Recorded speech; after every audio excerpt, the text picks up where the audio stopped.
Hello student. जैसा कि आपको एक न्यूज़ आर्टिकल शेयर किया गया था ग्रुप में, उसी के लिए आज हम उसको एनालाइज करने वाले हैं। तो जो भी न्यूज़ आर्टिकल आपके साथ शेयर किया जाएगा वो आपकी रीडिंग के लिए आपको दिया गया है और उसके बाद उसका एनालिसिस करवाया जाएगा, राइट। तो देखिए, जब मैं ये देख रही थी कि किससे मैं आपकी शुरुआत करवाऊँ न्यूज़ आर्टिकल का, तो मुझे एक छोटे से सेक्शन में न्यूज़पेपर के ये मिला। उस कहता है फ्रॉम द आर्चीव्स, मीन्स जो ये पूरा का पूरा कंटेंट दिया गया है इस न्यूज़ में, ये किसी आर्चीव से लिया गया। आर्चीव्स का अर्थ होता है कोई संग्रह, कोई पुराना संग्रह। तो हो सकता है कि पहले का कोई कलेक्शन है जिसका एक छोटा सा पार्ट न्यूज़ आर्टिकल में दिया गया है, ठीक है। साथ ही साथ उसकी हेडिंग थी नो योर इंग्लिश। अब जैसा कि हमारा जो मेन मोटिव है वो इंग्लिश को लेकर के ही है, तो ये यही कहता है कि अपनी इंग्लिश को क्या करना है, जानो। क्योंकि एक तरीके का इम्पेरेटिव भाव दे रहा है, नो योर इंग्लिश। सो देखते हैं कि इस पूरे आर्टिकल में दिया क्या गया है। देखिए, कहता है वॉट। अब ये अपोस्ट्रॉफी एस के साथ जो दिया गया है, ये वॉट और इज को एब्रीविएट करके लिखा गया है, ठीक है। What is the difference, what is the difference, कि भाई क्या डिफरेंस। डिफरेंस का अर्थ होता है अंतर, डिफरेंस का अर्थ होता है अंतर, ठीक है। बिटवीन, अब बिटवीन एक प्रिपोजिशन है जिसको यूज किया जाता है जब आप किन्हीं दो नाउन या दो चीजों की बात करते हो, अर्थात किन्हीं दो चीजों के बीच में। वहीं जब एक से ज्यादा लोग होते हैं या ज्यादा चीजें होती हैं, अर्थात एक से दो से ज्यादा नाउन हो, तो हम अमंग का यूज करते हैं, ठीक है। जैसे मैं बोलूँ अमंग द स्टूडेंट्स, तो अर्थात दो से ज्यादा स्टूडेंट्स हैं, ठीक है। तो यहाँ पर ऐसा लग रहा है कि एक क्वेश्चन पूछा गया है जो कि कहता है कि भाई व्हाट इज द डिफरेंस, ठीक है। फिर कह रहा है कि बिटवीन, किसके बीच में अंतर पूछ रहा है। He is a man of promise and, मतलब एक तो उसने स्टेटमेंट दिया ये वाला, और एक स्टेटमेंट देता है he is a man of promises. Sir, तो किसी ने पूछा कि, लगता है किसी स्टूडेंट ने ही पूछा है कि what is the difference between he is a man of promise and he is a man of promises sir. तो क्या डिफरेंस है। अगर हम इन दोनों ही सेंटेंसेस को स्टडी करते हैं तो हमें जो एक मेजर चेंज, अर्थात दोनों के बीच में जो एक अंतर दिया गया है, वो सिर्फ प्रॉमिस और प्रोमिसेस में लिखा है। अब यही टीचर इस चीज को एक्सप्लेन करता है। टीचर कहता है he is a man of promise means, means यहाँ पर वर्ब है, अर्थात अर्थ रखना। तो he is a man of promise means, अर्थात ये जो स्टेटमेंट है अर्थ रखता है that he has a bright future. Means अगर आपने किसी के लिए यूज किया कि that you are a man of promise, अर्थात you have a bright future, अर्थात आपका भविष्य कैसा होने वाला है, बहुत ही अच्छा होने वाला है। फिर उसने आगे स्टेटमेंट्स दिए, ही is a poet of promise, he is a young man of promise, अर्थात वही पॉइंट है कि जो ये यंग मैन है उसका फ्यूचर कैसा होगा, ब्राइट हो गया। फिर नेक्स्ट कहता है he is a man of promises means, अब जो ये नाउन में बदलाव आया उसके साथ, that he is a man who makes promises. तो व्हेन यू यूज, जब आप यूज करते हो प्रोमिसेस के साथ में कि that he is a man of promises, तो अर्थात कि जो व्यक्ति है वो क्या करता है, प्रोमिसेस करता है। मेक को यूज किया जाता है करने के सेंस में, किस किस के साथ, जैसे एफर्ट्स लगाने के सेंस में भी हम मेक बोल देते हैं। मिस्टेक करने को भी हम डू मिस्टेक नहीं बोलते हैं, मेक मिस्टेक्स यूज करते हैं, ठीक है। उसी प्रकार से जब प्रोमिसेस करने का भाव होता है तो मेक प्रोमिसेस यूज किया जाता है। तो किस किस के लिए आप यूज कर रहे हो, प्रोमिस के लिए यूज कर रहे हो मेक को, एफर्ट के लिए यूज कर रहे हो और मिस्टेक के लिए यूज करते हो, ठीक है। But does not keep them, अच्छा, तो वेन यू से दैट कि he is a man of promises, it means that person makes promises, person promises तो करता है, बट क्या है यहाँ पर, कॉन्ट्रास्टिंग कंजक्शन है, कंजक्शन है। तो जब कॉन्ट्रास्टिंग कंजक्शन यूज किया जाता है तो वो अपने पहले स्टेटमेंट से जब विपरीत परिस्थिति वाले नेक्स्ट सेंटेंस को रखता है। क्या कह रहा है कि प्रोमिसेस तो करता है लेकिन निभाता नहीं है। तो उस टीचर ने क्या किया, इन दोनों सेंटेंस के बीच का बच्चे को डिफरेंस बताया। Sir, what is the meaning of I wish I had met Ram? ये बोलता है कि सर फिर इसका क्या अर्थ है कि I wish I had met Ram, कि काश कि मैं राम से, अच्छा एक तो पॉइंट ये है। What is the meaning of I wish? देखो सबसे पहले हम यहाँ सीखते हैं आई विश का अर्थ। ठीक है, आई विश यूज किया जाता है हिंदी में, अगर हम बोले तो काश। अगर आप काश वर्ड बोलते हो तो आप जब यूज करते हो तो आप कब यूज करते हो, जब आप आपकी डिजायर अर्थात आपकी इच्छा जताते हो। ठीक है, और कैसी इच्छा, जिसे आप क्या कर रहे हो, सिर्फ इमेजिन कर रहे हो। जैसे कि कोई दोस्त है, अलग अलग रहते हैं, तो क्या बोलते, काश तुम यहाँ होते। तो वो है नहीं यहाँ पर, है ना, पर आप एक डिजायर जता रहे हो कि वो यहाँ होता, और उसके यहाँ होने को लेकर के आप इमेजिन भी कर रहे हो। तो ये इमेजिनरी सेंटेंस कहलाते हैं आई विश के साथ में। ठीक है, अब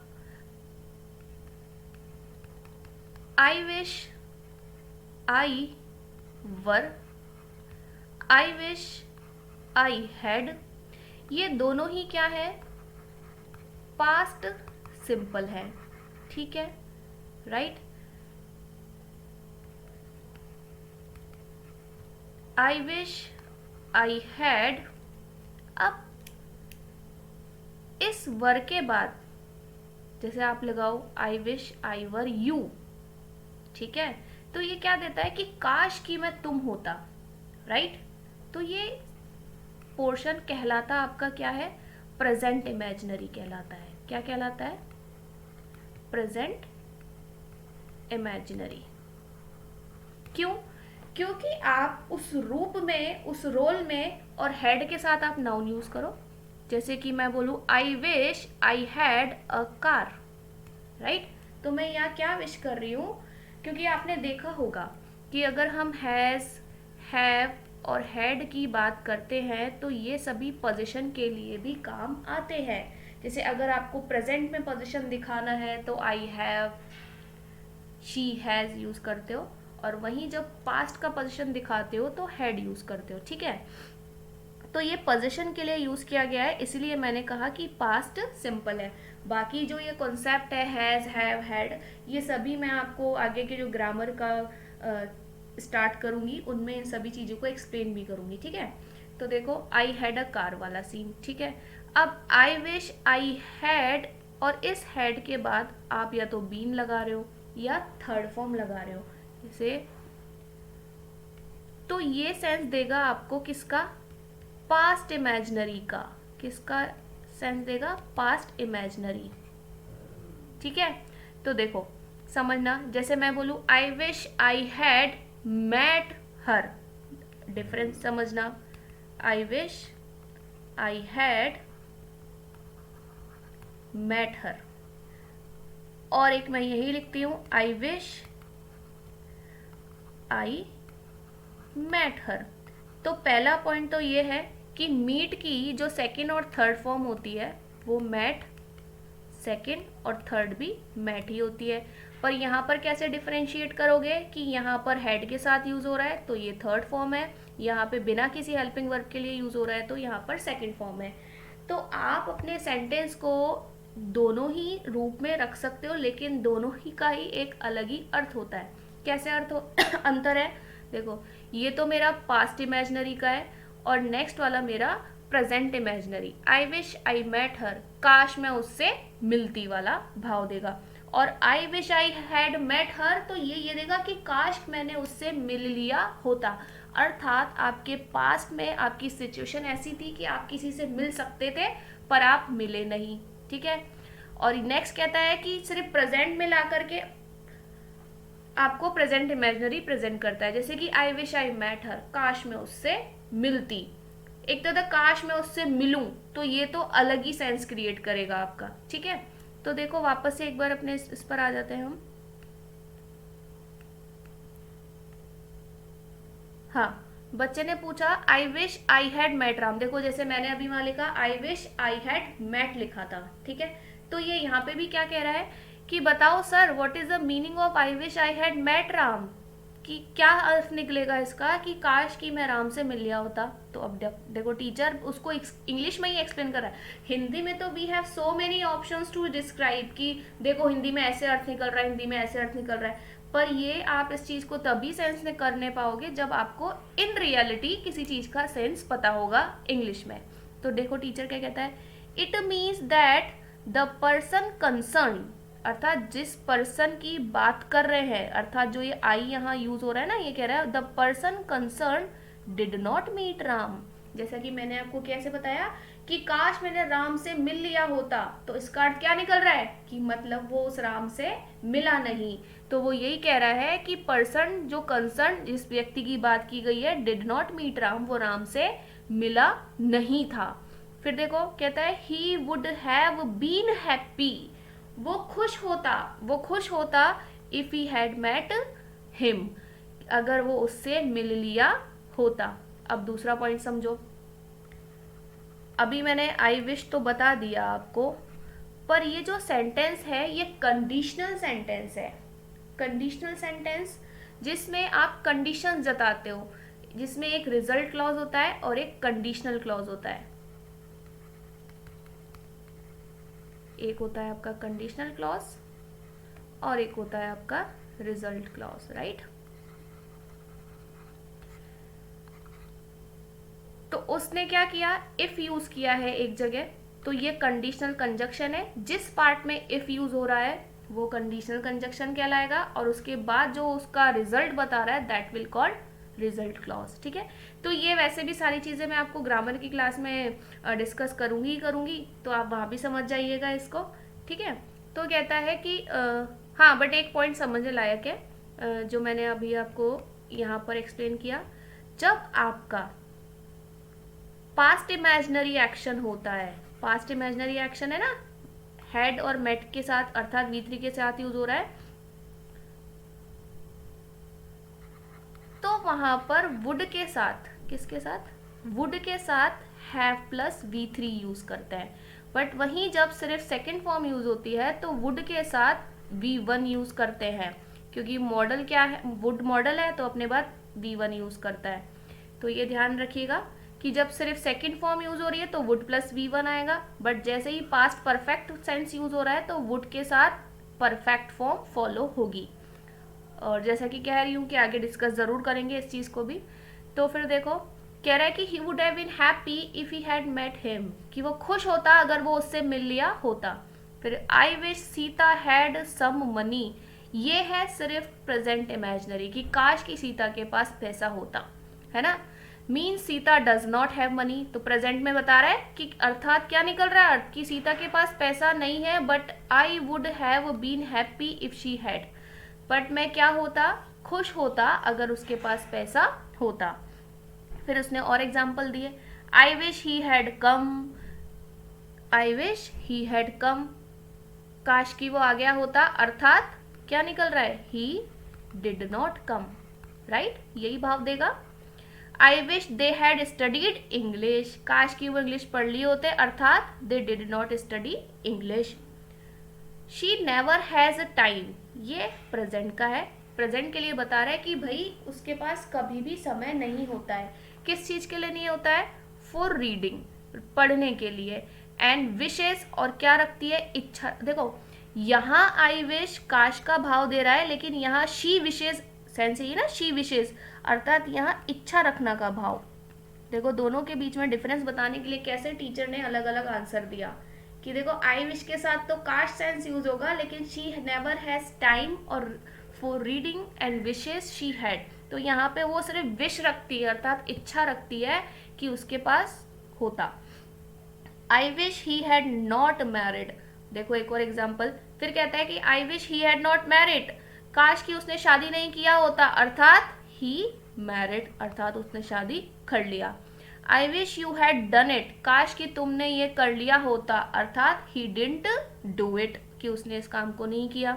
आई wish you had not board him, तो अर्थात कोई व्यक्ति है जिसने किसी को बोर कर दिया, जैसे कि तुमने मेरे दोस्त को बोर कर दिया और अब मैं आकर के कह रही हूँ कि काश कि तुमने मेरे दोस्त को बोर नहीं किया होता, तो मैं क्या बोलूंगी, I wish you had not board my friend, काश तुमने मेरे दोस्त को बोर नहीं किया होता। अब मैं तुम्हें कह दूं कि काश तुमने मुझे उस दिन बोर नहीं किया होता, तो मैंने तुम्हारे साथ और टाइम स्पेंड किया होता, तो मैं क्या बोलूंगी, I wish you had not bored me that day, I would have spent more time with you now, right, then not now, ठीक है।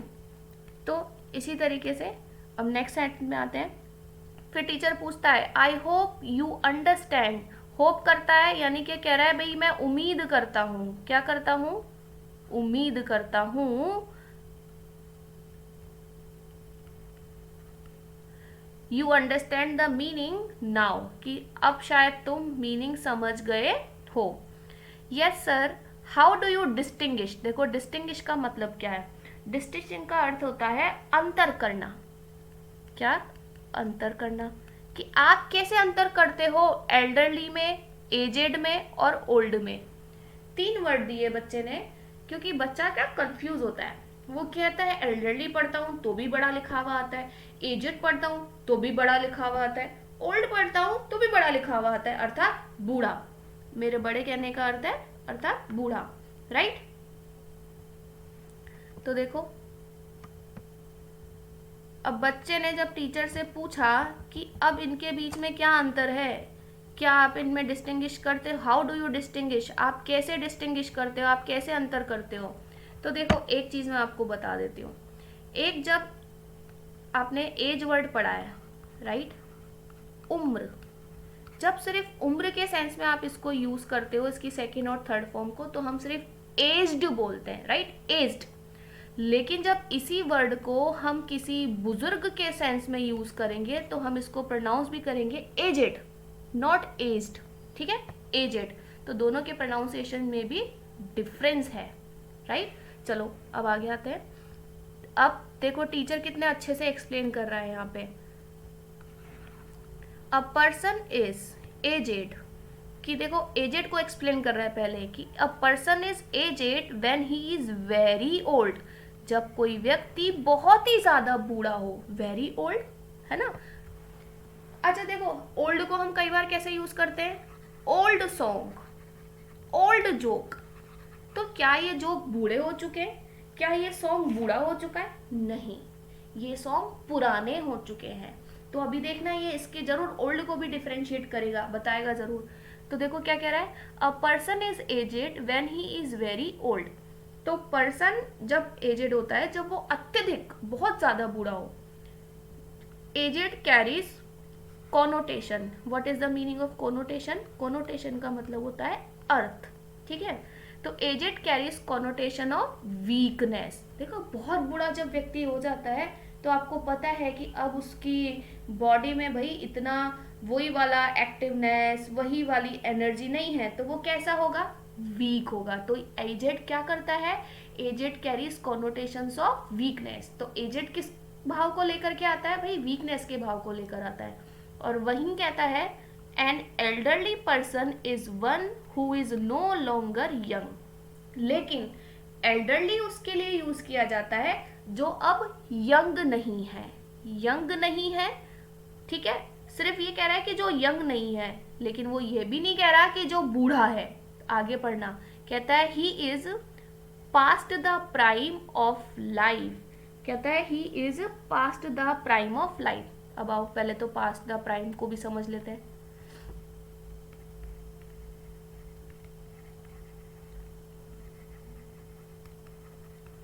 पास्ट द प्राइम मीन्स, देखो with the one no longer, यानी कि no longer का अर्थ समझो, यानी कि अब और नहीं वाला भाव, कि अब ज्यादा नहीं समय तक, no longer still active and healthy. It means जब व्यक्ति अपने बुढ़ापे की अवस्था में कदम रखता है तो क्या होता है, सबसे पहला बदलाव उसके किस चीज में आता है, उसकी बॉडी की एनर्जी में। जैसे देखते हो कभी कभी हम आपस में भी एक दूसरे को कमेंट कर देते हैं, जैसे कोई स्टेयर्स चढ़ के थक गया है, चलते चलते थक गया, अरे यार तुम क्या बूढ़े हो गए हो, हैं क्या तुम बूढ़े हो रहे हो, अरे भाई देख तू बूढ़ा हो रहा है, तेरे सफेद बाल आ गए, ऐसे ही करते हो। तो आप उसको ये कहते हो कि तुम अब बूढ़े वाली अवस्था में कदम रख चुके हो, तुम अब क्या हो रहे हो, तुम वीक हो रहे हो, है ना। तो एल्डरली उसने उसके लिए यूज करवाया, उसने ये नहीं कहा कि तुम एजेड हो। एजेड जब हो जाओगे जब तुम अत्यधिक मात्रा में बूढ़े होगे, ठीक है। अब आ जाओ वापस बैक में। हाँ, अगर हिंदी के सेंस में समझना है तो आप इसको ऐसे समझ सकते हो कि पहले की मतलब जो एक्टिवनेस के साथ आप काम पहले कर सकते थे अब उतना नहीं कर सकते। तो मैं क्या बोलूंगी, मैं कहूंगी भाई पहले की तुलना में कम स्वस्थ, है ना। अगर आप अपनी पहले की सिचुएशन से और अब कंपेयर करो तो पहले से अब में आकर के आपकी बॉडी में एक्टिवनेस कम हो जाना, ठीक है। अब वापस आ जाते हैं, ठीक है। He is pass the prime of life, अर्थात कि अब वो पहले की तुलना में अपनी उतना एक्टिव नहीं है, and is on his way to becoming old. और कहाँ है, ऑन हिज वे, अपने उसी पाथ पर है। कौन से पाथ पर, टू बिकमिंग ओल्ड, बूढ़े होने के रास्ते पर है। बट नॉट येट ओल्ड, लेकिन अभी ओल्ड भी नहीं हुआ है। Elderly is used only of persons and not things. अब उसने क्या बोला कि भाई जो एल्डरली वर्ड है वो इज यूज किया जाता है ओनली ऑफ पर्सन, सिर्फ पर्सन के लिए, एंड नॉट थिंग्स, इसको चीज़ों के लिए यूज नहीं कर सकते। ही इज एन एल्डरली पर्सन, अर्थात वो एल्डरली पर्सन है, बड़ा व्यक्ति है, परंतु बूढ़ा नहीं है। और aged can be used of persons and things, कह रहा है एजेड को आप यूज कर सकते हो पर्सन के लिए भी और चीज के लिए भी। कैसे, he is an aged man. अब आप किसी व्यक्ति के लिए कह रहे हो तो आप समझ जाओ कि भाई वो बहुत ही ज्यादा वीक है, बहुत ज्यादा बूढ़ा है। फिर कहता है he it is an aged elephant, it is an aged banyan tree. तो देखो क्या बताया उसने कि थिंग्स के लिए भी यूज कर सकते हो, ठीक है। You have generally respect for the elderly and the aged. फिर आपको समझाने की कोशिश कर रहा है, कह रहा है कि भाई जनरली आप में अर्थात आपके मन में क्या होता है, रिस्पेक्ट होता है। रिस्पेक्ट यानी सम्मान होता है, किसके लिए, for the elderly and the aged, ठीक है। एल्डरली पर्सन जो बूढ़ा हो रहा है, ठीक है, और एजेड पर्सन जो ऑलरेडी बूढ़ा है। Old has both positive and negative connotations, लेकिन ओल्ड के दोनों ही अर्थ है, नेगेटिव अर्थ भी है और पॉजिटिव अर्थ भी है। क्यों, अगर हम किसी को ऐसा बोलते तुम बूढ़े हो रहे हो, यू आर बिकमिंग ओल्ड, तो यहाँ पर एक पॉजिटिव सेंस नहीं है, हम किसी को एक प्रकार का टॉन्ट कस रहे हैं कि तुम बूढ़े हो रहे हो, अब तुम्हें कुछ नहीं समझ आता, इस तरीके से। तो देखो it depends on the context, तो उसका पॉजिटिव होना अर्थात ओल्ड वर्ड का पॉजिटिव और नेगेटिव कोनोटेशन रखना उस कंटेक्स्ट पे अर्थात जो आप स्टेटमेंट व्यक्त करने वाले हो उस पर डिपेंड करता है। फिर कहता है ही वॉज बॉर्न ओल्ड। अब बॉर्न का मतलब क्या होता है, अच्छा बॉर्न क्या है, बी वर्ब के साथ यूज हो रहा है ना, यूजुअली ये पैसिव वॉइस में ही यूज होता है, ठीक है। बॉर्न वर्ड जो इसने यूज किया यहाँ पे यूजुअली पैसिव वॉइस में यूज होता है, ठीक है। तो वो कैसा पैदा हुआ था, ही वॉज बॉर्न ओल्ड, कि वो तो बूढ़ा ही पैदा हो गया था, ठीक है।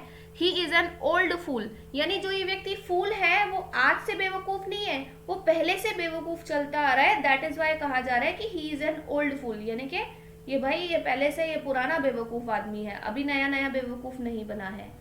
फिर देखो ही is a vulnerable old man, ठीक है। अब यहाँ पर आप कैसे डिसाइड करोगे कि जो ये थर्ड स्टेटमेंट है पॉजिटिव है कि नेगेटिव है, तो ये किस प्रकार से डिसाइड हो पाएगा, When you know the meaning of vulnerable, जब आपको vulnerable का अर्थ पता होगा। चलो सबसे पहला तो पॉइंट able सफिक्स लगा हुआ है। able सफिक्स जिस भी वर्ड में लग जाता है वो उसको एडजेक्टिव बना देता है। तो अगर मैं देखूं तो इस वर्ड का पार्ट ऑफ स्पीच तो क्या है, एडजेक्टिव है। और वनरेबल का अर्थ अब मिला करके समझें तो आ जाओ. If you want to write then you can write, otherwise just understand it and try to keep it in your mind. ठीक है. वनरेबल का मीन्स है कि कोई ऐसा व्यक्ति या कोई ऐसी चीज जो रिस्पेक्ट डिजर्व करती है, अर्थात सम्मान डिजर्व करती है. तो मैं लिख देती हूं यहां पे पीपल और थिंग्स. ठीक है. पीपल और थिंग्स डिजर्व रिस्पेक्ट. ठीक है. Deserve respect because they are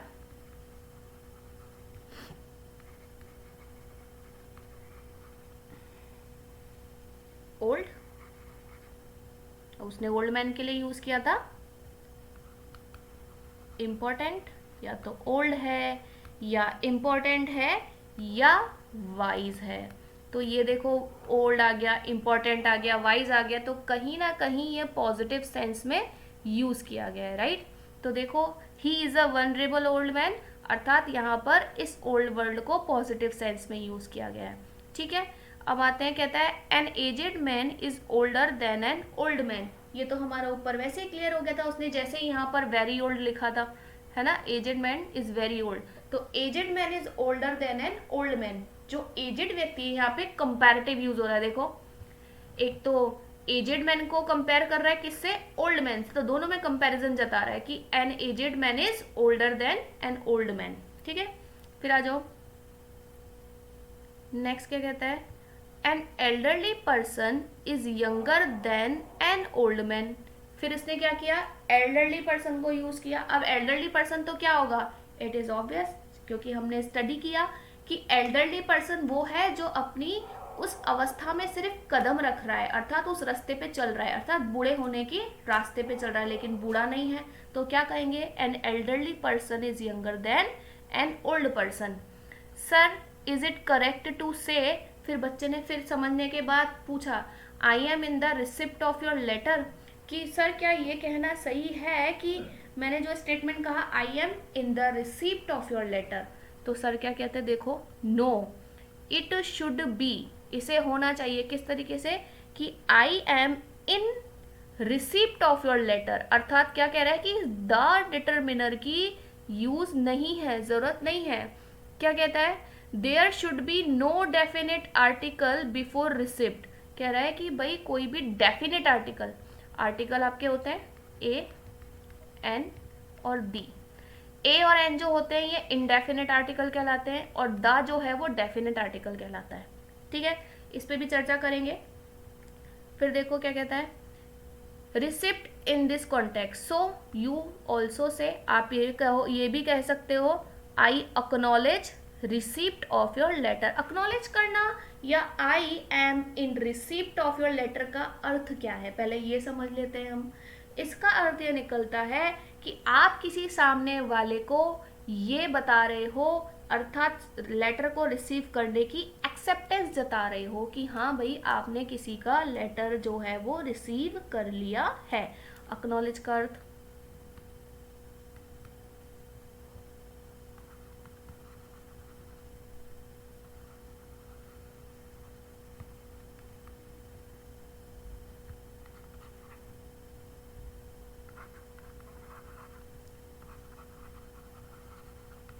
to tell somebody, किसी को ये बताना कि दैट यू हैव, कि आपने क्या किया है, यू हैव रिसीव्ड समथिंग, कि आपने किसी चीज को रिसीव कर लिया है.